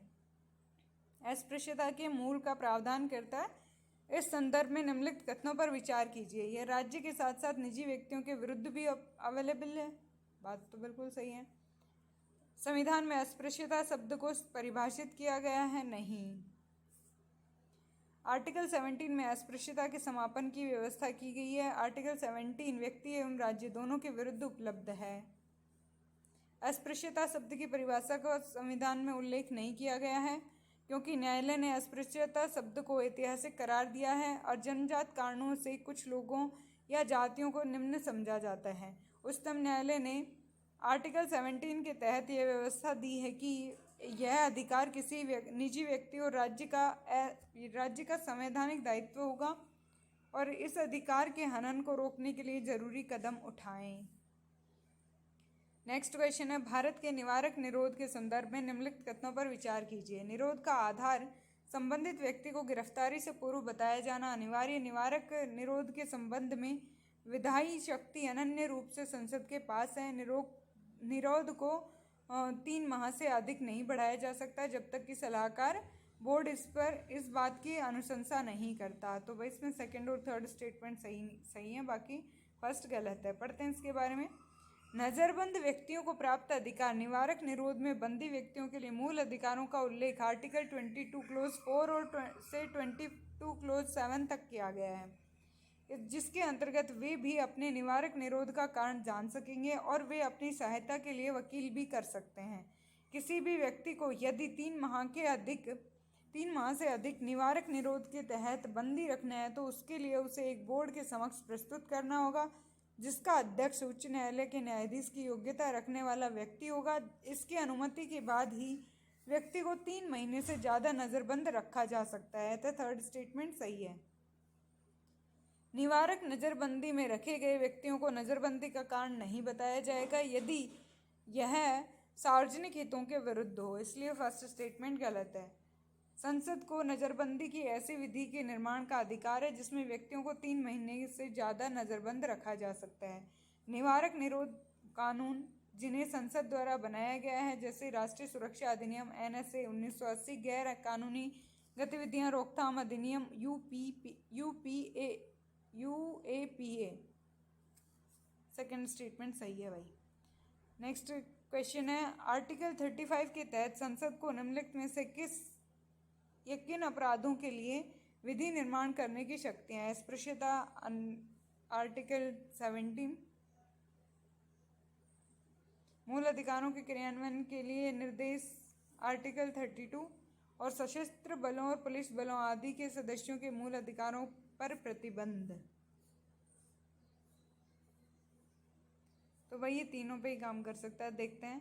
आर्टिकल 35 निम्नलिखित व्यवस्था करता है, संसद के पास, विधानमंडल के पास नहीं निम्नलिखित मामलों के कानून बनाने का अधिकार होगा। किसी राज्य या केंद्र शासित या स्थानीय या अन्य प्राधिकरण में किसी रोजगार या नियुक्ति हेतु निवास की व्यवस्था आर्टिकल 16 के अंदर। मूल अधिकारों के क्रियान्वयन के लिए निर्देश, आदेश, रिट जारी करने के लिए उच्चतम और उच्च न्यायालय को छोड़कर अन्य न्यायालयों को सशक्त बनाना आर्टिकल 32। सशस्त्र बलों और पुलिस बलों आदि के सदस्यों के मूल अधिकारों पर प्रतिबंध आर्टिकल 33। किसी सरकारी कर्मचारी या अन्य व्यक्ति को किसी क्षेत्र में मार्शल लॉ के दौरान किसी कृत्य हेतु क्षतिपूर्ति देना आर्टिकल 34। संसद के पास, राज्य विधानमंडलों के पास नहीं, मूल अधिकारों के तहत दंडित करने के लिए कानून बनाने का अधिकार होगा। जिनमें निम्नलिखित शामिल हैं। आर्टिकल 17 में अस्पृश्यता और मानव के व्यापार और दुर्व्यापार और बलात्श्रम का प्रतिषेध आर्टिकल 23 में दिया गया है। नेक्स्ट क्वेश्चन है, भारतीय संविधान के आर्टिकल 20 के संदर्भ में निम्नलिखित कथनों पर विचार कीजिए। इसके अंतर्गत भूतलक्षी दांडिक विधियों से संरक्षण, दोहरे दंड से संरक्षण, सारे आते हैं दोनों। अपराध के आरोपी व्यक्तियों के अधिकार, भारतीय संविधान के मूल अधिकार वाले भागों में किसी अपराध में बंदी व्यक्ति के लिए भी मूल अधिकारों का प्रावधान है। यह अधिकार नागरिकों और विदेशियों दोनों को प्राप्त हैं। किसी भी व्यक्ति को तब तक अपराधी घोषित नहीं किया जाएगा जब तक कि उसका अपराध सिद्ध न हो जाए। इस आर्टिकल 20 के तहत सभी व्यक्ति को 3 प्रकार के मूल अधिकार प्रदान किए गए हैं। फर्स्ट है भाई, किसी व्यक्ति को उस समय विद्यमान विधि के उल्लंघन के आधार पर दंडित किया जाएगा और दंड की मात्रा अपराध से ज़्यादा नहीं होगी तो उस दौरान विधि में उल्लेखित है। भूतलक्षी दांडिक विधियों से संरक्षण, फर्स्ट स्टेटमेंट सही है। किसी व्यक्ति को एक ही अपराध के लिए 2 बार अभियोजित या दंडित नहीं किया जाएगा। किसी व्यक्ति को अपने विरुद्ध गवाही देने के लिए विवश नहीं किया जाएगा। नेक्स्ट क्वेश्चन है, अल्पसंख्यकों के सांस्कृतिक और शैक्षणिक अधिकारों के संदर्भ में निम्नलिखित कथनों पर विचार कीजिए। इसके अंतर्गत धार्मिक और भाषाई अल्पसंख्यकों के अधिकारों को उनकी संस्कृति का संरक्षण करने के लिए सुरक्षित किया गया। गलत बात। सभी अल्पसंख्यकों वर्गों, चाहे धार्मिक और भाषाई, उनको अपनी रुचि की शिक्षा और संस्थाओं की स्थापना और प्रशासन का अधिकार होगा। सेकंड स्टेटमेंट सही है। आर्टिकल 29 धार्मिक अल्पसंख्यकों और भाषाई अल्पसंख्यकों को सुरक्षा प्रदान करता है। हालांकि उच्चतम न्यायालय ने व्यवस्था दी है कि इस आर्टिकल की व्यवस्था केवल अल्पसंख्यकों के मामले में ही नहीं, जैसा कि सामान्यतः माना जाता है, क्योंकि नागरिकों के अनुभाग शब्द का अभिप्राय अल्पसंख्यक या बहुसंख्यक दोनों से है। उच्चतम न्यायालय ने यह व्यवस्था भी दी है कि भाषा की रक्षा में भाषा के संरक्षण हेतु आंदोलन करने का अधिकार भी सम्मिलित है। अतः नागरिकों को एक अनुभाग की भाषा के संरक्षण हेतु राजनीतिक भाषण और वाद्य जन प्रतिनिधि अधिनियम 1951 का उल्लंघन नहीं करते हैं। अतः फर्स्ट स्टेटमेंट गलत है। आर्टिकल 30 अल्पसंख्यकों, चाहे धार्मिक और भाषाई, को निम्नलिखित अधिकार प्रदान करता है। सभी अल्पसंख्यक वर्गों को अपनी रुचि की शिक्षा संस्थाओं की स्थापना और प्रशासन का अधिकार होगा। सेकंड स्टेटमेंट सही है। राज्य द्वारा अल्पसंख्यक वर्ग शिक्षा संस्था की किसी संपत्ति के अनिवार्य अर्जन के लिए निर्धारित क्षतिपूर्ति रकम से उनके लिए प्रत्याभूत अधिकार निर्बंधित और निराकृत नहीं होंगे। इस उपबंध 1978 के 44वें संशोधन अधिनियम द्वारा जोड़ा गया। इस अधिनियम ने संपत्ति के अधिकार को मूल अधिकार से निरसित कर दिया गया और राज्य आर्थिक सहायता में अल्पसंख्यकों द्वारा प्रतिबंधित संस्थाओं में विभेद नहीं करेगा। तो ये अपने हो गए मौलिक अधिकार कंप्लीट, मूल अधिकार कंप्लीट। अब पढ़ेंगे अपन नेक्स्ट चैप्टर जो है राज्य के नीति निदेशक तत्व यानी DPSP। पहला क्वेश्चन है, भारत सरकार अधिनियम 1935 में उल्लेखित निर्देशों के दस्तावेज इंस्ट्रूमेंट ऑफ इंस्ट्रक्शन भारत के संविधान में 1950 में किस रूप में समाहित किए गए? तो वो DPSP के फॉर्म में समाहित किए गए थे। पढ़ते हैं इसके बारे में। नीति निदेशक तत्व भारत शासन अधिनियम 1935 में उल्लेखित अनुदेशों के समान है। डॉक्टर भीमराव अंबेडकर के शब्दों में नीति निदेशक तत्व अनुदेशों के समान है जो भारत शासन अधिनियम 1935 के अंतर्गत ब्रिटिश सरकार द्वारा गवर्नर जनरल और भारतीयों की उपनिवेशिक कॉलोनियों के गवर्नरों को जारी किए गए थे। नेक्स्ट क्वेश्चन है, भारत के संविधान के संदर्भ में निम्नलिखित पर विचार कीजिए। मौलिक अधिकार, मौलिक कर्तव्य और राज्य के नीति निदेशक तत्व। भारत के संविधान का कौन सा प्रावधान भारत सरकार द्वारा शुरू किए गए राष्ट्रीय सामाजिक सहायता कार्यक्रम द्वारा परिपूरित किए गए हैं? तो वो कौन से हैं भाई? DPSP हैं ओनली। लोक कल्याण की अभिवृद्धि के लिए सामाजिक, आर्थिक और राजनीतिक न्याय द्वारा सामाजिक व्यवस्था सुनिश्चित करना और आय, प्रतिष्ठा, सुविधाओं और अवसरों की असमानता को समाप्त करना, आर्टिकल 38 में। नेक्स्ट क्वेश्चन है भाई, भारत के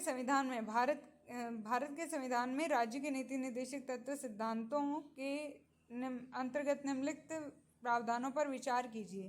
भारत के नागरिकों के लिए एक समान नागरिक संहिता, ग्राम पंचायतों का गठन, ग्रामीण क्षेत्रों में कुटीर उद्योगों को बढ़ावा देना, सभी श्रमिकों के लिए पर्याप्त अवकाश और सांस्कृतिक अवसर प्रदान करना। उपरोक्त में से कौन से DPSP सिद्धांतों में गांधीवादी सिद्धांतों के रूप में प्रतिबिंबित होता है? तो भाई 2 और 3, मतलब ग्राम पंचायतों का गठन और ग्रामीण क्षेत्रों में कुटीर उद्योगों को बढ़ावा, ये बताता है गांधीवादी सिद्धांतों के रूप में। पढ़ते हैं इसके बारे में। गांधीवादी सिद्धांत, ग्राम पंचायतों का गठन और उन्हें आवश्यक शक्तियां प्रदान कर स्वयं सरकार की इकाई के रूप में कार्य करने की शक्ति प्रदान करना, आर्टिकल 40 में। अतः सेकंड स्टेटमेंट सही है। ग्रामीण क्षेत्रों में कुटीर उद्योगों, व्यक्तिगत और सहकारी आधार पर कुटीर उद्योगों को प्रोत्साहन, यह आर्टिकल 43 भी इसी वजह से सही है। थर्ड स्टेटमेंट सही है।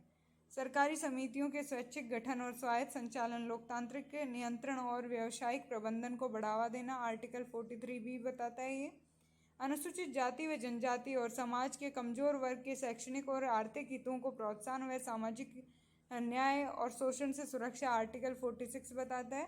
स्वास्थ्य के लिए नुकसानदायक दवाएं, नशीली दवाओं, मदिरा की औषधीय प्रयोजनों से भिन्न उपभोग पर प्रतिबंध, आर्टिकल 47। गाय, बछड़ा, अन्य दुधारू पशुओं की बलि पर रोक और उनकी नस्लों में सुधार को प्रोत्साहन, आर्टिकल 48।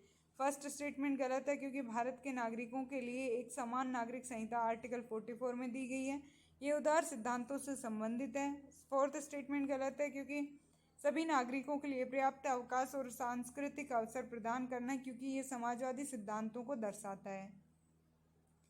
नेक्स्ट क्वेश्चन है, भारत के संविधान के अनुसार देश के शासन में निम्नलिखित में से कौन से मूलभूत हैं? तो भाई कौन से मूलभूत हैं? राज्य के नीति निदेशक सिद्धांत मूलभूत हैं। देश के शासन के लिए भारत के संविधान के अनुसार नीति और कानून बनाते समय राज्य के नीति निदेशक तत्व को ही आधार बनाया जाता है। नेक्स्ट है भाई, नीति निदेशक तत्वों के संदर्भ में निम्नलिखित कथनों पर विचार कीजिए। संविधान निर्माताओं ने यह आयरलैंड के सिद्धांत से लिया है। ये विधायिका, कार्यपालिका और प्रशासनिक मामलों में राज्य के लिए सिफारिश हैं, अतः ये दोनों के दोनों स्टेटमेंट ही सही हैं। संविधान के निर्माताओं ने नीति निदेशक तत्व आयरलैंड से लिए। नीति निदेशक सिद्धांत संविधान के भाग 4 में आर्टिकल 36 से 51 के बीच में वर्णित हैं। राज्य के नीति निदेशक तत्व नामक इस उक्ति से यह स्पष्ट होता है कि नीतियों और कानूनों को प्रभावी बनाते समय राज्य इन तत्वों को ध्यान में रखेगा। ये संवैधानिक निर्देश और विधायिका, कार्यपालिका, प्रशासनिक मामलों में राज्य के लिए सिफारिशें हैं। नेक्स्ट क्वेश्चन है, निम्नलिखित में से कौन से प्रावधान संविधान के भाग 4 में सम्मिलित हैं? बच्चों को 14 वर्ष की आयु तक निःशुल्क शिक्षा प्रदान करना और पर्यावरण का संरक्षण, सहकारी समितियों का स्वैच्छिक गठन। तो 14 वर्ष वाला तो गलत है भाई। और भारत के संपूर्ण राज्य क्षेत्र में व्यापार, वाणिज्य और समागम की स्वतंत्रता। तो भाई इसमें 1, 2 एंड 3 ये सही है।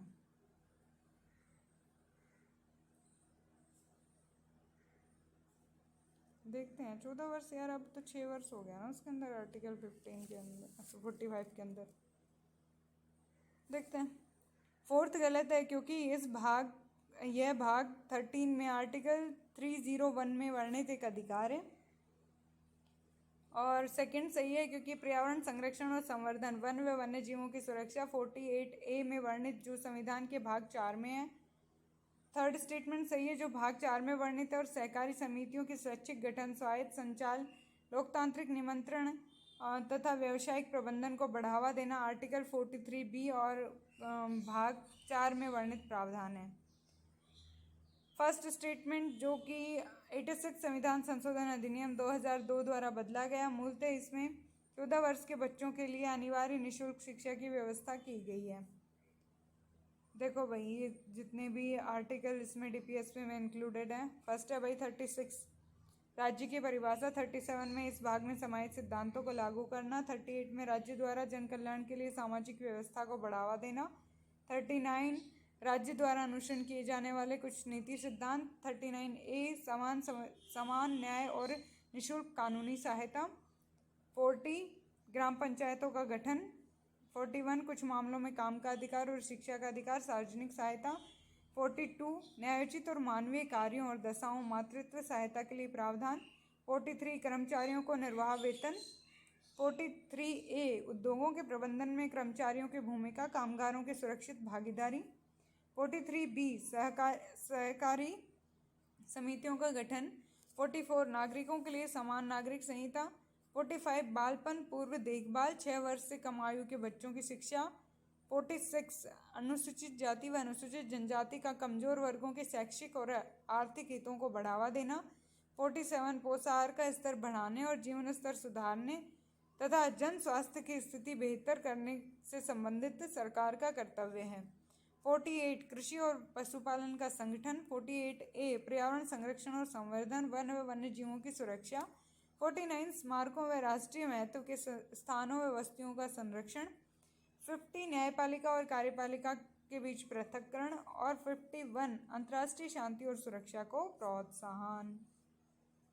नेक्स्ट क्वेश्चन है, निम्नलिखित युग्मों पर विचार कीजिए। मिनर्वा मिल्स वाद, तो कौन सा स्टेटमेंट सही है भाई इसमें? मूल अधिकार और नीति निदेशक तत्व के मध्य संतुलन, मिनर्वा मिल्स वाद। ओके। गोलकनाथवाद, संसद मूल अधिकारों में संशोधन नहीं कर सकती।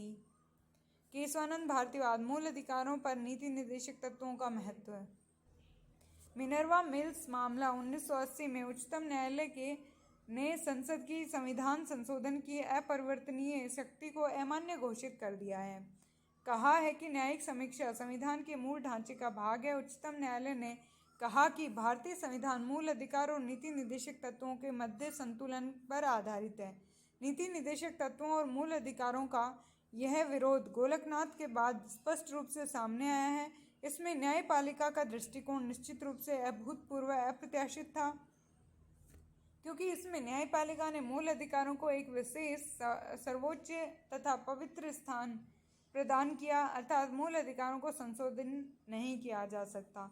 लेकिन सरकार ने इस वाद के विरुद्ध संविधान संशोधन किया। 25वें संविधान संशोधन 1971 में यह स्पष्ट रूप में वर्णित है कि नीति निदेशक तत्वों में वर्णित आर्टिकल 39B और C मौलिक अधिकारों में वर्णित आर्टिकल 14, 19 और 31 से प्राथमिक है।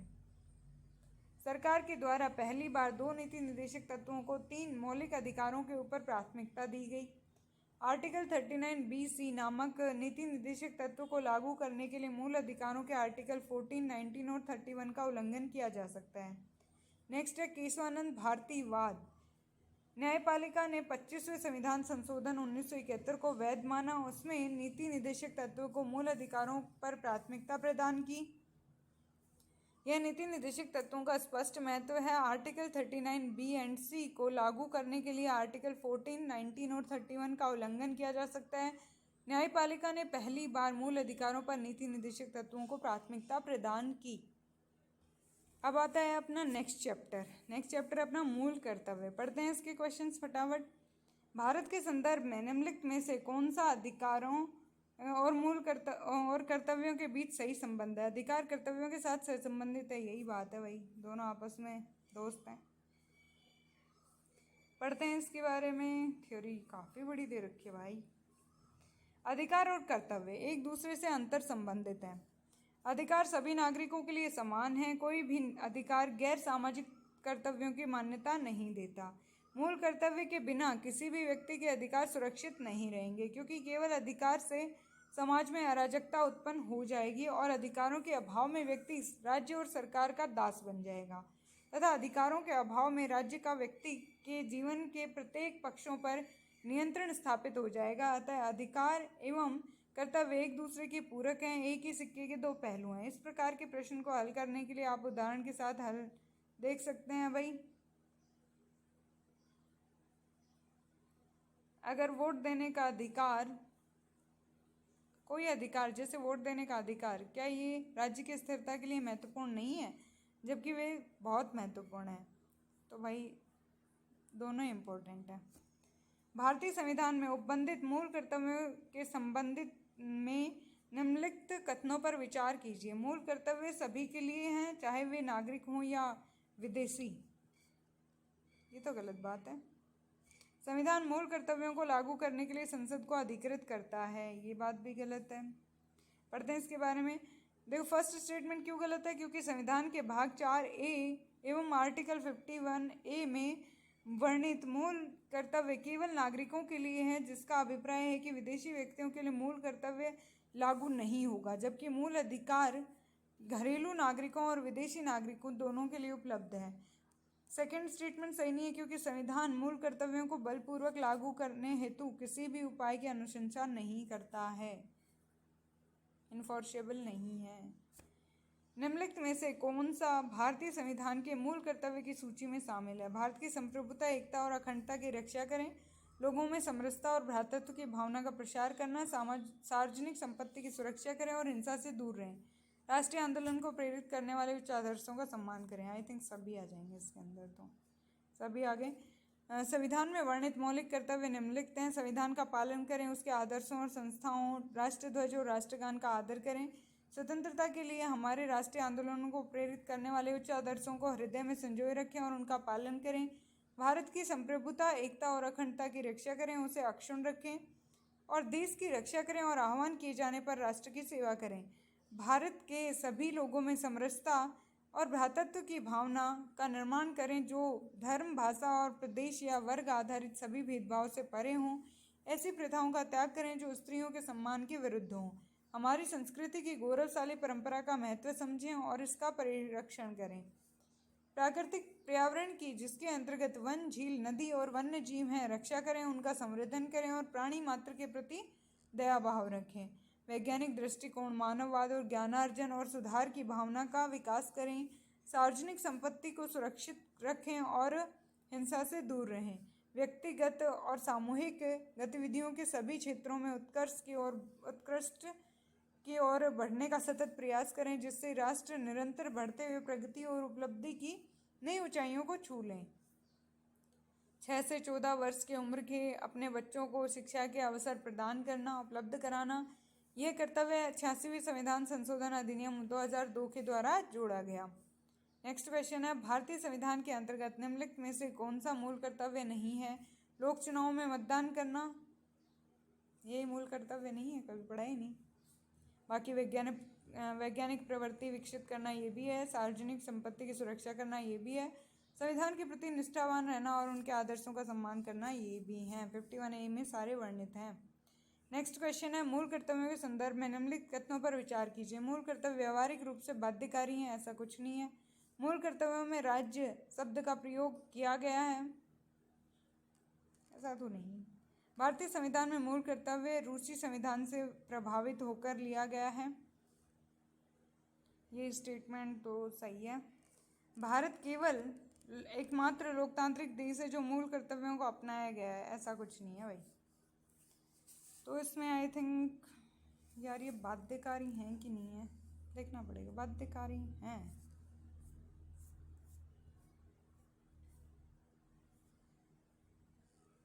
1 और 3 भाई बाध्यकारी हैं ये। संविधान में इस बाध्यकारी नहीं बनाया गया, परंतु व्यवहारिक रूप से ये बाध्यकारी हैं क्योंकि राष्ट्रीय ध्वज के प्रयोग के लिए विधि का निर्माण किया गया है। अतः फर्स्ट स्टेटमेंट सही है। मूल कर्तव्य के भाग में राज्य शब्द का प्रयोग नहीं किया गया है, जो एक वैधानिक विचार है। राज्य का अभिप्राय राज्य की प्रशासनिक शक्ति है, जिसमें विधायिका, कार्यपालिका और सैन्य व्यवस्था को शामिल किया जाता है। भारतीय संविधान में मूल कर्तव्य रूसी संविधान से प्रेरित है, इसलिए थर्ड सही है। भारत के अलावा जापान से भी संविधान में मूल कर्तव्यों को शामिल किया गया है, जो कि एक लोकतांत्रिक देश है। नेक्स्ट क्वेश्चन है, निम्नलिखित कथनों में से कौन सा भारतीय नागरिक के मूल कर्तव्यों के विषय में सही है?